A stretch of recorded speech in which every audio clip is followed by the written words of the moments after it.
Oke, jadi di sini kita akan membahas soal UTS tahun 2023. Nomor 1, ini teori, jawabannya adalah A. Kemudian nomor 2, 7 desimal dikurangin 11 desimal. Jadi kita pertama kurangin secara manual terlebih dahulu. Kalau misalnya 7 dikurangin 11 kan hasilnya minus 4 ya. Nah, selanjutnya kita ganti 4 ini ke angka biner jadi 0, 1, 0, 0. Terus kemudian kita ganti ke second complement-nya. Untuk second complement dari 4, kita perlu mengganti 0 jadi 1, sedangkan 1 jadi 0. Jadi hasil konversinya adalah 1, 0, 1, 1. Lalu kemudian karena tanda dari 4 ini negatif, kita perlu menambahkan 1. Selanjutnya, kita perlu menambahkan angka biner second complement ini dengan 1 menggunakan aturan penjumlahan biner. 1 ditambah 1 dalam penjumlahan biner adalah 0 dengan 1 carry. Kemudian ini sama 0 dengan 1 carry. 1 ditambah 0 adalah 1. 1 ditambah 0 sama dengan 1. Maka hasilnya adalah 1100 biner. Jadi jawabannya adalah yang D. Untuk soal seperti ini, kita perlu menganalisis terlebih dahulu mana yang dividen, mana yang divisor. Jadi, dividen itu adalah kelompok yang dibagi. Sedangkan kalau divisor adalah kelompok angka yang membagi. Jadi, ini itu adalah dividen. Yang ini adalah divisor. Oke. Selanjutnya, kita perlu membagi 1011110 biner dengan 101 biner. Oke, sebenarnya untuk pembagian biner ada dua cara, ada repeated right shift and subtract method sama repeated left shift and subtract. Dalam kasus kali ini kita akan menggunakan repeated right shift and subtract method. Jadi langkah pertama adalah kita perlu menyesuaikan terlebih dahulu bit dividen dengan bit divisornya. Artinya apa? Nah, di sini kita lihat dulu bit divisornya itu ada berapa banyak. Di sini kan ada 3 bit ya. 3 bit. Nah, kita perlu sesuaikan dulu dengan bit divisornya. Bit dividen yang ini. Jadi ini kita perlu sesuaikan dulu bit dividennya dengan bit divisor. Oke. Jadi selanjutnya kita perlu mengurangi bit-bit yang sudah tadi kita sesuaikan dengan bit divisornya. Jadi 101 kita kurangkan dengan 101 divisor. Ini dividen, divisor.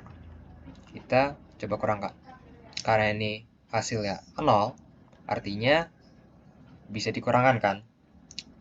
Kita artinya bisa menyatakan bahwa quotient itu sama dengan 1. Artinya quotient sama dengan 1 adalah bahwa angkanya kita bisa kurangi. Kalau misalnya kita tidak bisa kurangi, maka quotient-nya itu 0. Sedangkan ini itu adalah remainder. Remainder-nya akan menjadi angka dividen yang tadi kita sudah tentukan itu sendiri. Jadi misalnya kita tidak bisa bagi. Misalnya divisornya itu 111. 111 artinya divisornya itu kan lebih besar dari dividen ya. Makanya quotient-nya itu sama dengan 0, sedangkan remainder-nya itu tetap dividen ya. Nah, oke. Di sini karena dividennya itu bisa dikurangi dengan divisor, berarti quotient-nya itu sama dengan 1, sedangkan remainder-nya adalah hasil pengurangan dividen dengan divisor, 0 ya. Nah, ini kita ingat terlebih dahulu, kita simpan. Selanjutnya, kita perlu menambahkan bit dividen yang tadi kita sudah kurangkan dengan divisor dengan bit yang tersedia. Artinya apa? Nah, kita lihat lagi bit yang ini. Itu kan kita sudah pakai 3 bit ini ya buat kita kurangkan dengan si divisornya. Selanjutnya, karena ini sudah kita pakai, kita perlu menambahkan bit yang ini, bit selanjutnya, yang di sebelah kanan bit yang tadi kita sudah pakai. Oke, langsung aja ke metodenya. Kan awalnya remindernya kosong ya. Kosong. Terus bit selanjutnya kita lihat yang ini itu kan 1, sebelahnya 101. Lalu kita tambahkan ke bit ini. Kita coba kurangkan lagi nih dengan divisor. Kan belum bisa kan ya? 01 dikurangin 101 belum bisa kita kurangkan. Karena kita belum sesuai dengan bit divisornya, kita perlu menambahkan kosong di sini biar sesuai bitnya. Oke, lalu kita coba kurangkan nih. 001 kita kurangkan dengan 101. Nggak bisa kan? Karena dividennya itu lebih kecil dari divisor. Nah, terus gimana nih kalau dividen kurang dari divisor? Maka tadi quotientnya kita tulis 0, sedangkan remaindernya tetap dari dividen 001. Nah, itu kita simpan dulu ini. Selanjutnya kita tambahkan lagi nih 001 dari remainder. Kita lihat bit selanjutnya dari dividen itu apa. Berarti yang ini kan 1 lagi. Kita tulis 1. Terus kita kurangkan dengan 10 lagi divisor. Nah, ini kan kebanyakan ya bitnya yang dividen. Maka harus kita hapus. Nah, kemudian di sini kita coba kurangkan nih. Karena dividen kurang dari divisor lagi, quotient kita tetap 0, remaindernya tetap dividen 011. Oke, sini kita simpan lagi dua angka ini. Selanjutnya 011, angka selanjutnya dari bit dividen itu apa nih? Di sini berarti 0 kan? Kita coba tambahkan 0, kita kurangkan dengan divisor 101, kita kurangkan. Karena bit dividennya yang ini tidak sesuai dengan bit divisor yang cuma 3, itu perlu kita hapus. Di sini hapus. Kita coba kurangkan nih 110, kita kurangkan dengan 101. Nilainya ini 2, ini 4 ya. Berarti kan ini 6, kita kurangkan 5001. Ini itu remainder. Oke, kita coba selanjutnya. Karena dividennya itu lebih besar dari divisor, quotientnya itu sama dengan 1, maka quotientnya itu kita lihat dari atas ke bawah 1001. Kita coba cocokkan dengan jawaban. Berarti jawabannya itu yang D ya. Quotientnya itu 1001 dengan remainder 001. Selanjutnya kita perlu menjumlahkan angka minus 20 dengan angka 26 menggunakan metode second complement. Pertama, kita perlu menentukan terlebih dahulu berapa bit yang akan kita gunakan dalam penjumlahan ini. Di sini kita itu menggunakan rumus min 2n min 1 itu 2n min 1 kurangi 1. dengan N adalah jumlah bitnya yang kita inginkan. Setelah dihitung, range yang kita inginkan adalah minus 128 sampai 127. Karena itu kita menggunakan 8 bit. Yang negatif cuman min 20 ya. Minus 20 kita konversi dulu ke second complement. Itu 5, 4, 8, 16, 2, 4, 128.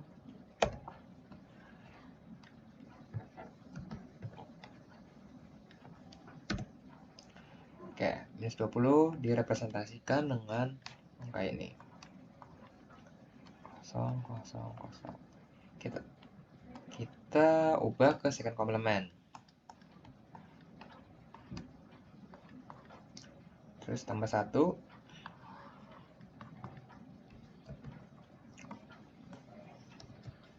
Jadi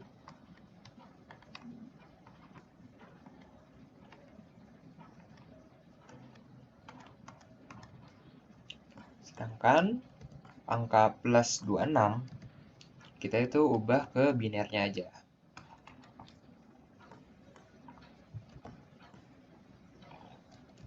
Kan berarti jadi 0, 0, 0, 1, 1, 0, 1, 0. Nah, terus kita tinggal jumlahin aja. Dari yang angka second complement dengan angka plus 26. Kita coba jumlahkan. 0 plus 0, 0. 0 plus 1, 1. 1, di 0, 1, 0. 1 tambah 1 dengan 0, 1, 0, 1, 0. Tuh, dengan carry-nya itu kita buang aja. Karena bit yang tadi kita sudah tentukan adalah jumlahnya 8. Jadi, hasil akhirnya adalah untuk ini. Kalau kita sederhanakan, dalam 4 bit, jadi 0110. Jadi jawabannya adalah yang C.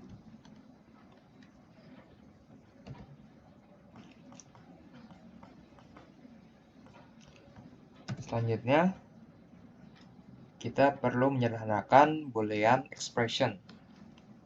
Sini pertanyaannya adalah ABC tambah ABC.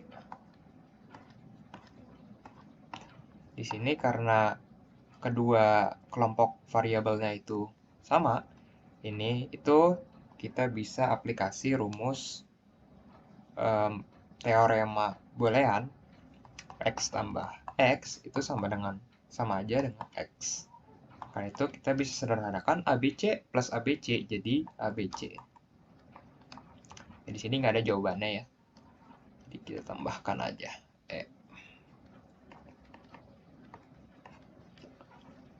Selanjutnya nomor 6.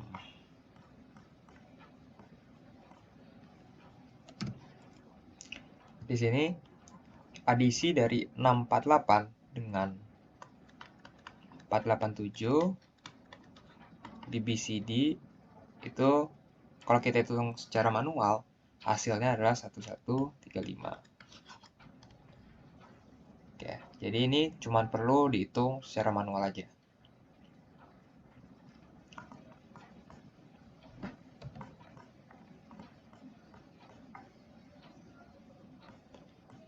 Selanjutnya, gray code. Di sini kan angkanya 6 ya. Pertanyaannya 6. Untuk kita konversi ke gray code, kita perlu ubah dulu angka 6 ke angka biner. Jadi binernya kan 0110. Kita ubah jadi gray code. 0-nya tetap 0. Terus 0-nya kita jumlahin 1. 0 jumlahin 1 kan 1.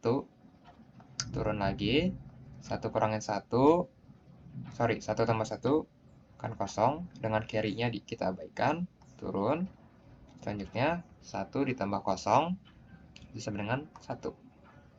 Karena itu gray code-nya adalah yang C. Lanjut nomor 8. Di sini sama aja. Variabel tiga-tiganya kan sama ya. AB tambah AB tambah AB. Kita bisa sederhanakan jadi AB. Di sini lagi-lagi ada 2 ya jawabannya.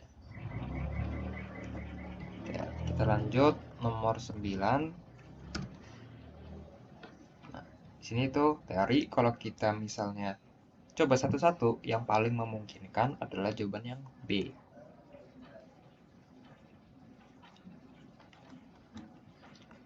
Oke, selanjutnya nomor 10. Jadi jawabannya adalah yang A, open collector. Oke, selanjutnya nomor 11. Nah, di sini itu ada gambar. Nah, di sini ditanya, input Y1, Y2, Y3 itu dia mau tahu dengan rangkaian seperti ini dikonversi jadi X1, X2, X3. Nah, dia itu memenuhi apa? XS3 code, BCD code, gray code, atau Hamming code. Nah, di sini itu tabel kebenarannya bisa dicek. Nah, sebenarnya ini yang paling mendekati adalah gray code ya. Gray code. Tapi di sini ada kesalahan di nomor 4 sama 5-nya. Di nomor 5 dan 6. Ya, ini tuh sebenarnya kalau inputnya Y1, Y2, Y3 kita coba samakan dengan X1, X2, X3, ini inputnya salah konversinya kalau kita coba cocokkan ke gray code. Nah, ini tapi nggak tahu kenapa, tapi jawabannya kita pilih aja yang paling mendekati, yaitu gray code. Karena yang lain itu berbeda jauh dengan hasil. Oleh karena itu kita coba pilih aja yang paling dekat. Ini semua teori. Untuk nomor 12, angka yang paling unik untuk merepresentasikan angka 0 di aritmatika biner adalah 2S komplement. Karena di aritmatika biner itu angka 0 punya 2 representatif. Pertama adalah minus 0 sama plus 0.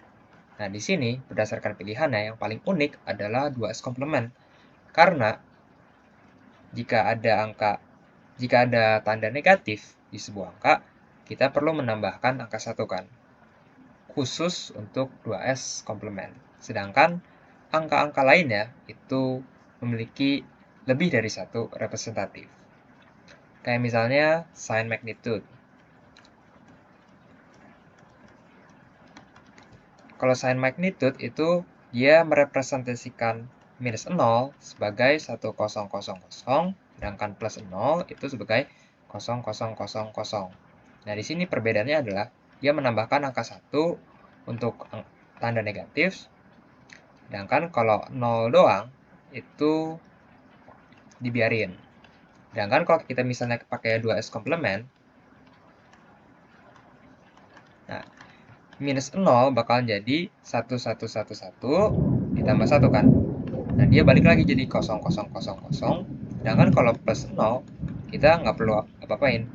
Cuman jadi 0000. Nih. Jadi cuman punya 1 representatif untuk angka 0. Kemudian selanjutnya nomor 13. Sesuai dengan teori ya, ini jawabannya B langsung aja. NOR gate sama bubble AND gate. Nah, di sini bubble artinya adalah inverse ya. Jadi 13 itu B, terakhir 14. Di sini jawabannya adalah yang A. Oke.